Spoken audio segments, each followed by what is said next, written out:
Hello, my dear friends. My name is Amit Punya and I am your English teacher. Today we will discuss about past continuous tense as a translation.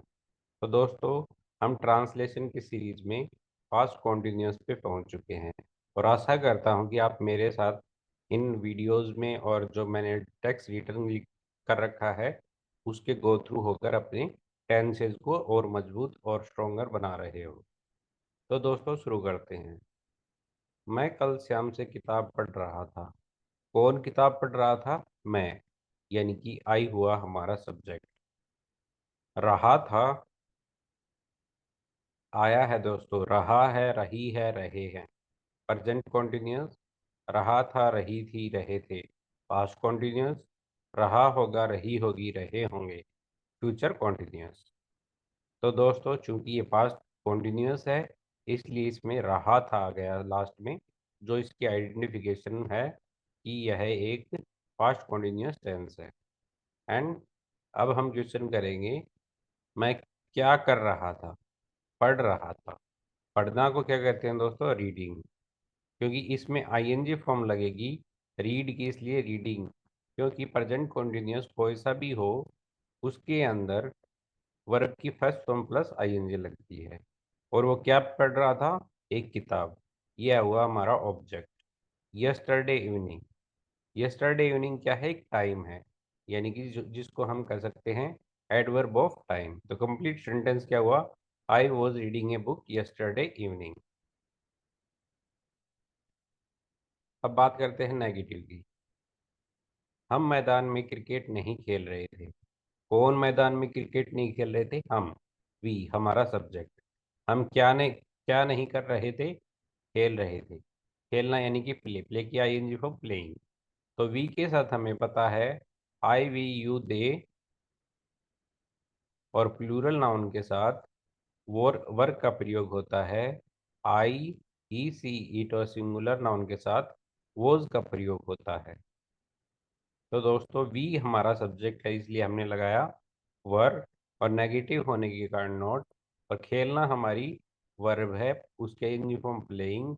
और क्या खेल रहा था? Cricket. Cricket हुआ हमारा object. कहाँ खेल रहा था? In the ground. तो यह हुआ हमारा एडवर्ब ऑफ प्लेस। तो कंप्लीट सेंटेंस हो गया, we were not playing cricket in the ground. अगला है, क्या तुम शिक्षक को ध्यान से सुन रहे थे? ये एक इंटेरोगेटिव वाक्य है। और हिंदी में क्या सबसे पहले आया है? तो ये किस टाइप का सेंटेंस है दोस्तों? वैसा जिसमें हेल्पिंग वर्ब अकेली से आपका क्वेश्चन सेंटेंस बनेगा, न कि WH वर्ड से। तो अब इसमें से निकालते हैं सब्जेक्ट। कौन ध्यान से नहीं सुन रहा था? तुम। तो यू हुआ हमारा सब्जेक्ट, और यू के साथ हम वर लगाते हैं। तो बाहर वर रखा, फिर यू लिखा। और क्या ध्यान कर रहे थे शिक्षक को तुम ध्यान से सुन रहे थे? सुनना को कहते हैं लिसन। लिसन या इन फॉर्म लिसनिंग। किसको सुन रहे थे? To the teacher. टीचर हुआ हमारा ऑब्जेक्ट। क्या कैसे सुन रहे थे? Carefully. It is a adverb of manner. तो कंप्लीट सेंटेंस हुआ दोस्तों, we were you listening to teacher carefully. आगे चलते हैं दोस्तों। क्या वह रात से अपना गृह कार्य नहीं कर रहा था? देखिए दोस्तों, ये फिर से एक इंटेरोगेटिव सेंटेंस है। और कौन सा है? क्या से शुरू हुआ, और इसके बीच में क्या है? नहीं, यानी कि नेगेटिव इंट्रोगेटिव सेंटेंस है। तो कौन अपना गृह कार्य कर रहा था? वह, यानी कि ही। क्या कर रहा था वह? गृह कार्य, होमवर्क, यानी कि हमारा ऑब्जेक्ट। तो दोस्तों इसको ऐसे बनाएंगे, वॉज ही नॉट डूइंग, यानी कि करना। करना की ING form doing his homework. अपना गृह कार्य। हिज यहाँ पर पजेसिव प्रोनाउन है और होमवर्क एक नाउन है, इसलिए ये हुआ हमारा ऑब्जेक्ट। और एट नाइट। एट नाइट क्या हुआ? Adverb of time. वह रसोई में खाना बना रही थी। कौन खाना बना रही थी? वह। यानी कि लड़की फीमेल की बात हो रही है, तो सी लगाएंगे। सी के साथ हमें पता है वोज लगता है। और वो क्या कर रही थी? खाना बनाना, यानी कि कुकिंग। तो कुकिंग लिखा। और फिर क्या बना रही थी? खाना, यानी कि फूड हमारा ऑब्जेक्ट हुआ। कहाँ बना रही थी? इन द किचन, जो कि हमारा एडवर्ब ऑफ प्लेस हुआ। तो कंप्लीट सेंटेंस हो गया ही she was cooking food in the kitchen. अगला है, वे कक्षा में क्यों चिल्ला रहे थे? देखिए दोस्तों, ये एक इंटेरोगेटिव सेंटेंस है जिसमें क्यों बीच में आया है, और क्यों को हम कहते हैं वाई, और वाई के बाद हमारा सब्जेक्ट चूंकि वे है यानी कि दे, तो उससे पहले लगाएंगे वर। और चिल्लाना को कहते हैं साउट। साउट का मतलब आईएनजी फॉर्म साउटिंग। और कहाँ चिल्ला रहे थे? In the classroom. तो why were they shouting in the classroom. यहाँ पर वाई किसको दर्शाता है? इंटरोगेटिव प्रोनाउन को। वर्ब किसको दर्शाता है? हेल्पिंग वर्ब को। दे प्रोनाउन, शाउटिंग हमारी वर्ब, इन द क्लासरूम तो एडवर्ब ऑफ प्लेस। अगला है, सुबह जोर से बारिश नहीं हो रही थी। बारिश होना को दोस्तों एक जब वेदर यूज में लेते हैं तो इसके लिए इट लगाएंगे। और वॉज नॉट, रे बारिश होना को रेन कहते हैं, रेन के यूनिफॉर्म रेनिंग। और जोर से मतलब हैवीली इन द मॉर्निंग यानी कि सुबह। It was not raining heavily in the morning. अगला है दोस्तों, मैं पाठ क्यों नहीं समझ रहा था। देखिए दोस्तों, इंटेरोगेटिव सेंटेंस है, क्यों बीच में आया है? तो वाई से शुरू होगा, वाई। फिर आई हमारा सब्जेक्ट है, तो हम लगाएंगे वॉज आई। नेगेटिव होने के कारण नॉट। और समझना को अंडरस्टैंड कहते हैं, आईएनजी फॉर्म अंडरस्टैंडिंग। और क्या? द लेसन हमारा object. Why was I not understanding the lesson. अगला है, क्या हम स्टेशन पर बस का इंतजार कर रहे थे? क्या क्या से शुरू हुआ है दोस्तों? तो इसका आंसर हाँ या ना में निकलेगा, इसलिए ये हेल्पिंग वर्ब से स्टार्ट होगा। और कौन स्टेशन पर इंतजार कर रहे थे? हम, यानी कि वी हमारा सब्जेक्ट हो गया।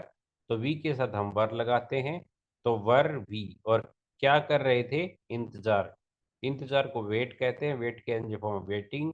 और किस चीज़ का इंतजार कर रहे थे? बस का, तो फॉर द बस। और कहाँ? एट द स्टेशन, जो कि हमारी हुई adverb of place. Were we waiting for the bus at station. Last है दोस्तों, क्या वे कल से फिल्म नहीं देख रहे थे? क्या शुरू में आया है? तो हेल्पिंग वर्ब या ऑक्सिलरी वर्ब, जो भी आप कहें उससे स्टार्ट होगा।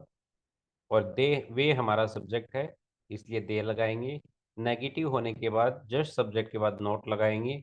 फिल्म देखना को कहते हैं वॉच। वॉच की यूनिफॉर्म वॉचिंग। और क्या देख रहे थे? मूवी। द मूवी हमारा ऑब्जेक्ट। और कब देख रहे थे? यस्टरडे, तो हमारा adverb of time. Were they not watching the movie yesterday.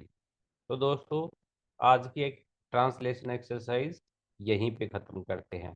और आशा करता हूँ कि आप इन ट्रांसलेशन एक्सरसाइज को एंजॉय कर रहे होंगे, और जो मैंने प्रैक्टिस सेंटेंस देना शुरू किए हैं उनको भी आप अटेम्प्ट कर रहे होंगे।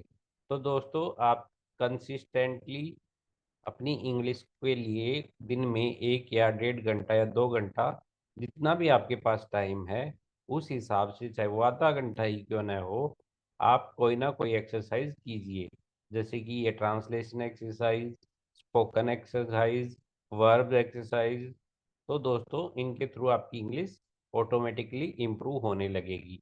जैसे ही 1 महीना ख़त्म होगा, आपको लगेगा कि हाँ, सच में मेरे अंदर काफ़ी चेंज आया है। लेकिन ये तभी होगा जब आप हार्ड वर्क करोगे। मेरे अकेले के हार्ड वर्क से कुछ नहीं होने वाला। जब तक आप भी मेरे साथ कंसिस्टेंट नहीं रहोगे, तब तक आपको इंग्लिश नहीं आएगी। ये मैं गारंटी देता हूँ। ले एक गारंटी और देता हूँ, अगर आप मेरे साथ बने रहते हैं, तो आपको महीने, 2 महीने या 3 महीने बाद इतनी इंग्लिश आ जाएगी कि आप किसी के साथ कन्वर्सेशन कर सकते हो। तो दोस्तों, आज के लिए धन्यवाद। Thank you.